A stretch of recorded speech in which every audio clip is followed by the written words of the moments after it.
Welcome back, everybody. We've got a stock for you today based on a viewer recommendation, and we've got our portfolio up here for you. It's making $124 a month, and that is based on a $400 a month dividend purchase that we do every single month, and we're about a year and a half into it. So if you take a look at our portfolio here, you'll notice that we've got 19 stocks in the position, and what the gain has been on these stocks, about 4% gain year to date. If you look down our list, these are mostly pretty utilitarian stocks, but they're doing quite well and paying us. So today on our list, we are looking at Ford Motor Company. Now, if you don't know who Ford is, you've probably been living underneath the rock. Ford makes cars, and they're one of the first ones in the United States to make a car. Now, everybody thinks that they were solely a car company. The car had actually existed before Ford was around. The difference was that Ford invented a way to manufacture and produce these cars in a mass scale, and that's really how they became very large. Now, out of all the automotive companies, and there have been tens of thousands of them, this is the one that has produced cars and survived for over 100 years. I mean, they've been around a long time. So we had this recommendation given to us a few months ago, and why was that? Because they were at their 52-week low, as you can see here. So we've got two articles that we like to cover for each stock, and Ford has two things in particular that we wanted to point out to everybody here. They are slowing down their EV growth. Now, if you've been following Ford, as I'm guessing you are while you're here, you probably know that their sales of the F-150 Lightning have not been all that great. It's kind of a reality check to them. There's also things that are happening with Ford in the EV space that talk a little bit about, well, electric vehicles, they pollute more than gas combustion engines because they're heavier, and the particulate mass off the car tires pollutes the environment more. I wouldn't hold a whole lot of stock in that as an investor, because you want to check how the business is doing with the sale of their product. And that's why we look at these articles. We're looking at this as an investor to see if this will affect the profitability or the long-term prospects of the business. As you can see, they are focusing more on, in this article, electric vehicles, hybrid with combustion engines instead of just purely electric. So they're slowing down a little bit, but that doesn't mean they're out of the game yet completely. The next article that we have here is based on the Fed opening up a probe into possible engine fires on Ford Broncos and escapes. Now, before you freak out, it's important to know that anytime an insurance claims in with an accident, or anytime like there's an issue with the institute, like a crash with the Institute of Highway Safety, they will open up an investigation to find out if there's something wrong with the vehicle to see if that might need to be fixed. That's where automotive recalls come from. So in this case, this has to do with fuel leaks, and they are trying to find out if they're going to fix that. Now, if they don't get that fixed, they're also trying to avoid a lawsuit. So as it affects the stock, as you look at Ford stock, you can see here that the market has already pretty much priced this stuff in, especially recently when that report was published. So as far as the investment goes, I wouldn't expect this to affect Ford a whole lot long term, because this is something that happens to every single automotive company out there. Tesla, with their they had an issue with their self-driving that they've been trying to correct. They've had recalls on some of their electronics. Toyota had one recently. This is just a normal thing in the automotive industry. Now, if it was something like you're driving down the road and the car spontaneously explodes, that might affect their stock a little bit. So in this case, we're not too worried about it. We just want to check to see what's happening in the news space with these companies before we dig into their finances, because what happens in the world affects their finances. Moving on, since we're talking about income, one of the things that we have in our monthly stock purchase is a spreadsheet that we go through in a monthly stock purchase that covers all the finances of the business, how the business is doing compared to its competition, how the business is doing for its financial metrics, and whether or not it looks like it might be a good buy. So some of those metrics we are covering right now. So in Ford, the first thing we like to look at is the income statement. What does this mean? Total revenue. Basically, how much do they make overall? What is their gross revenue? And you'll see that over the past 5 quarters, let's start on the right-hand side here, they've made about $44 billion, and then $45.9 billion at the end of the 5th quarter. So not too bad. When you look at their operating income, you can see that they had a bad quarter. Now, some of that, in fact, if we go down further on this list, you're going to notice something with their net income. See how it looks like good, and then all of a sudden you lose $526 million in their net income. Some of that has to do with taxes, and in order to see that, you kind of have to look at the annualized report to understand what's happening here.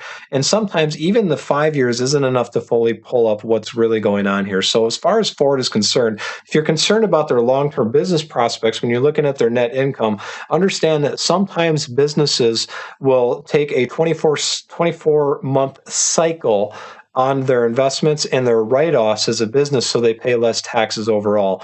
I've been advised to do that personally, and I've seen other companies do this as well in the reports. So what you'll see in that is they'll have like you look here, 1 year is a whopping $47 million. Then you'll see 1.279 as a loss. Then you'll see a huge gain. Then you'll see a loss. Some of that might have to do with taxes or just the normal business cycles. Next on our list, we have the balance sheet. Now, in a very condensed nutshell, the balance sheet is going to cover all of your assets and all of your liabilities. And all of your assets are the things that you own. The liabilities are all the things that you owe.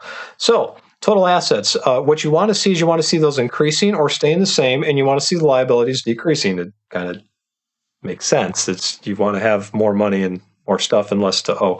So total assets over the past 5 quarters, you got $255 billion increased to $273 billion. It's a pretty decent increase, about 8% over the past 5 quarters, which is great. And then you can see the total liabilities here at the bottom, they have also increased by about the same margin. Not as exciting as you would expect to see, but what you want to see these things is you want to see them moving in lockstep or in a positive motion.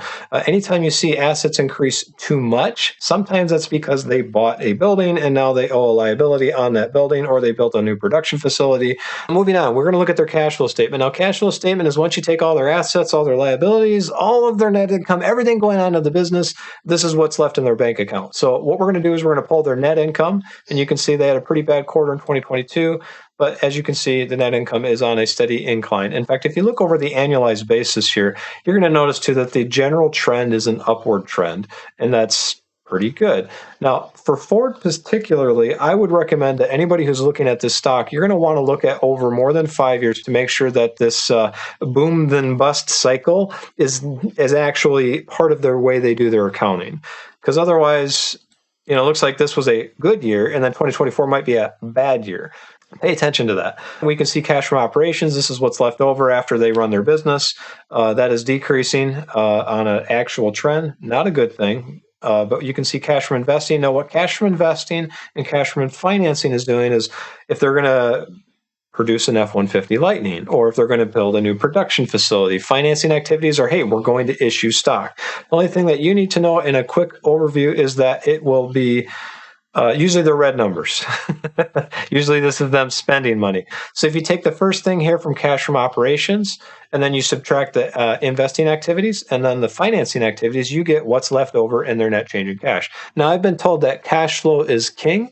And I believe that cash flow plays a big part. I don't think it's the only thing, but in this case, we just want to see what they have in their bank account.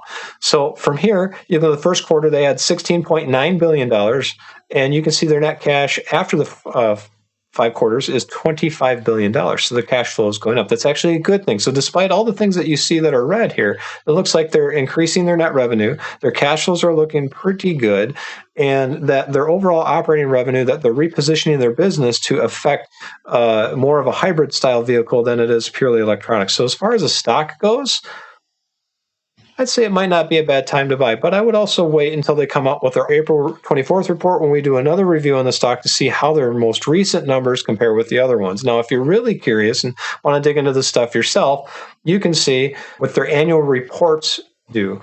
So in this case, if you have a Charles Schwab or an E-Trade account or anything else, you can see their typical metrics, PE ratios and earnings per share. We're going to cover the earnings per share. Earnings per share, if you look here, the estimate on the earnings per share, the dark number here, this dark number is what analysts think the company is going to do. And then the lighter number is what the actual results were as they reported to the SEC. So as you can see, a company that has an EPS above 1 is profitable. Typically below 1 is not profitable. And this Ford throughout the whole year is profitable. In fact, they beat their earnings in Q4 by double than what the estimates predicted. So that's great. And if you would like to see more of this detail, they come up with an annualized report, and they do this to the shareholders as a conference call and an event that you can attend. And in that report, you'll see they cover all the things that they're looking at: their debt, their losses, their receivables, how much shares they're issuing, what kind of market share they have, which products are selling more, what they're doing with the future, and on and on and on and on and on. They have a lot of good stuff for you. So whether or not we buy this in our personal stock portfolio has yet to be seen. We're going to add this to our list. We're going to take a look at these numbers a little bit more in detail, and towards the end of the month, you're going to see a stock purchase that we do. Will Ford be on it? Stay tuned and find out. Thank you for watching, and see you next time.